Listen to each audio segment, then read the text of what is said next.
તો આ તરફ ઉત્તર ગુજરાતના જિલ્લાઓની વાત કરીએ, અહીં પણ બરબાદીનો વરસાદ વરસ્યો। અરવલ્લી જિલ્લામાં બરબાદીનો વરસાદ થયો। અરવલ્લી જિલ્લાના મોડાસા માલપુર પંથકની અંદર જોરદાર વરસાદી ઝાપટું પડ્યું। ઉભરાણ, સુલપાણેશ્વર સહિતના ગામડાઓમાં મોડી રાત્રે ક્યાંક જોરદાર તો ક્યાંક ઝરમર વરસાદ વરસ્યો। મોડાસા શહેર અને ગ્રામ્ય વિસ્તારની સાથે ભિલોડાના સુનોક, વશેરા કંપાની અંદર પણ બરબાદીનું માવઠું પડ્યું। આકાશી આફતને કારણે ઘઉં, ચણા, જીરું, બટાકા અને રાયડાના પાકમાં નુકસાનીની શક્યતા છે, જેને લઈ અને ખેડૂતોની ચિંતા વધી રહી છે, કારણ કે માવઠાની અસરથી બટાકા સહિત અન્ય પાકમાં રોગ થવાની શક્યતા છે।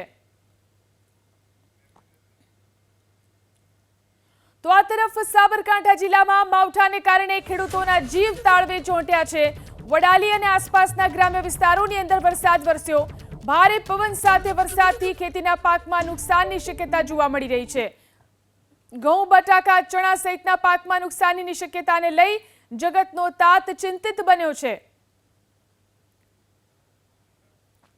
તો વડાલીની આસપાસના ગામડાઓની અંદર વરસાદ છે। ભારે પવન સાથે વરસાદ વરસ્યો છે, જેના કારણે ખેતીના પાકમાં નુકસાનની શક્યતા છે। ખેડૂતોની ચિંતા વધી છે।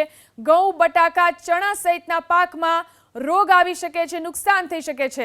સાબરકાંઠા જિલ્લામાં માવઠાથી ખેડૂતોની ચિંતા વધી છે, જાણે કે ભર ચોમાસું હોય તેવો વરસાદ પડી રહ્યો છે।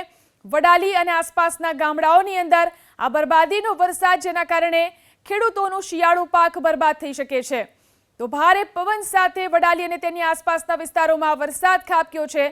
ઘઉં, બટાકા અને ચણાની ખેતીને મોટા પાયે આ વરસાદને કારણે નુકસાન જઈ શકે છે।